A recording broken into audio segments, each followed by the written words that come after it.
الحمد للہ رب العالمین والصلاة والسلام علی سید المرسلین اما بعد فاعوذ باللہ من الشیطان الرجیم بسم اللہ الرحمن الرحیم الصلاة والسلام علیک یا رسول اللہ وعلی آلک واصحابک یا حبیب اللہ الصلاة والسلام علیک یا نبی اللہ وعلی آلک وصحابک یا نور اللہ۔ پیارے دوستو، ہم نے اس سے پہلے والے سبق میں دلالت لفظیہ وضعیہ کی اقسام کو پڑھا تھا۔ دلالت لفظیہ وضعیہ کی تین اقسام تھیں، تین قسمیں تھیں: دلالت لفظیہ وضعیہ مطابقیہ، دلالت لفظیہ وضعیہ تضمنیہ، دلالت لفظیہ وضعیہ التزامیہ، اور وہاں پہ دلالت کا بیان ختم ہو گیا۔ آج ہم لفظ کی اقسام کو پڑھیں گے، لفظ کا بیان پڑھیں گے۔ لفظ دال یعنی وہ لفظ جس کو کسی معنی پر دلالت کرنے کے لیے وضع کیا جاتا ہے، اس کی دو قسمیں ہیں۔ مصنف نے یہاں پہ لفظ دال کہا۔ دراصل لفظ کی اولاً دو قسمیں ہیں: لفظ موضوع، لفظ محمل۔ لفظ موضوع وہ لفظ جس کو کسی معنی پر دلالت کرنے کے لیے وضع کیا جاتا ہے، اور لفظ محمل وہ لفظ ہے جس کو کسی معنی پر دلالت کرنے کے لیے وضع نہیں کیا جاتا۔ یعنی لفظ موضوع بامعنی لفظ کو کہتے ہیں اور لفظ محمل بے معنی لفظ کو کہتے ہیں۔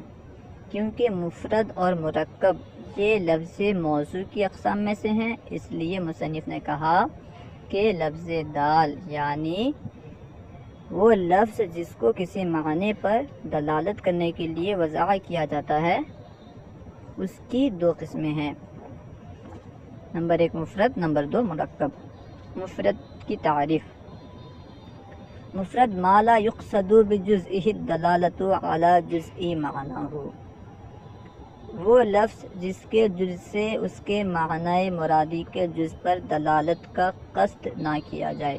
جیسے زید، یہاں پہ زید لفظ زید ہے، اس کے جو اجزاء ہیں زا یا دال، ان میں سے کسی جز سے معنی مرادی یعنی ذات زید کے جز پر ذات زید کے جز کا قصد نہیں کیا جا سکتا۔ لفظ زید کے جز سے معنی مرادی جو ہے، یعنی ایسا نہیں ہے کہ ذات سے حیوان ناطق یا پھر یا سے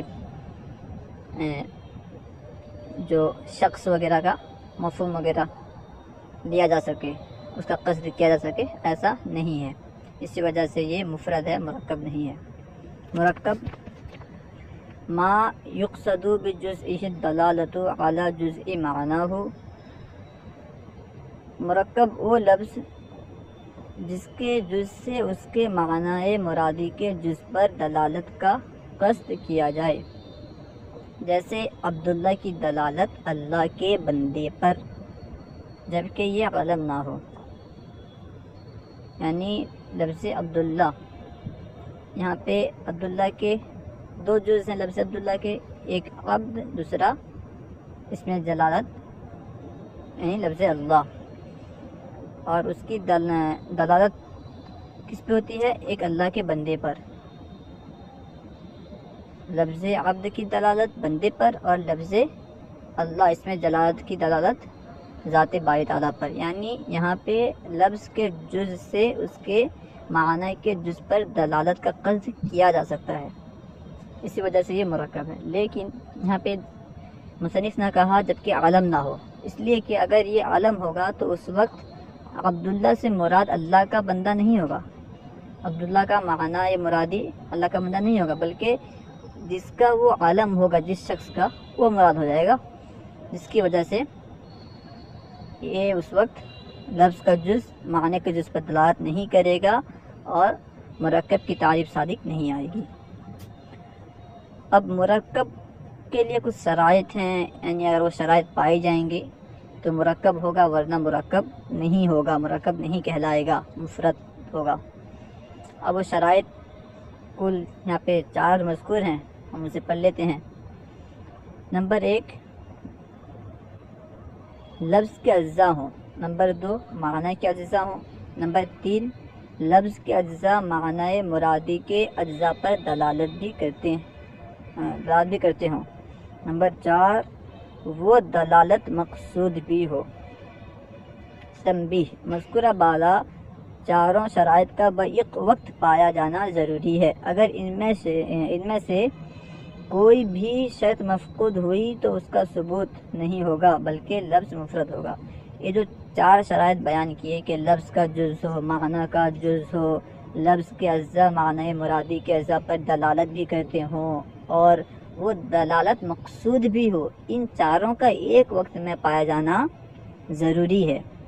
اگر یہ چاروں ایک وقت میں نہ پائے جائیں تو وہ لفظ مرکب نہیں کہلائے گا بلکہ مفرد ہوگا۔ آگے انشاءاللہ عز و جل اس کی تفصیل اور ہر ایک کی مثال آگے انشاءاللہ پڑھیں گے۔ صلو علی الحبیب صلی اللہ تعالی علی محمد۔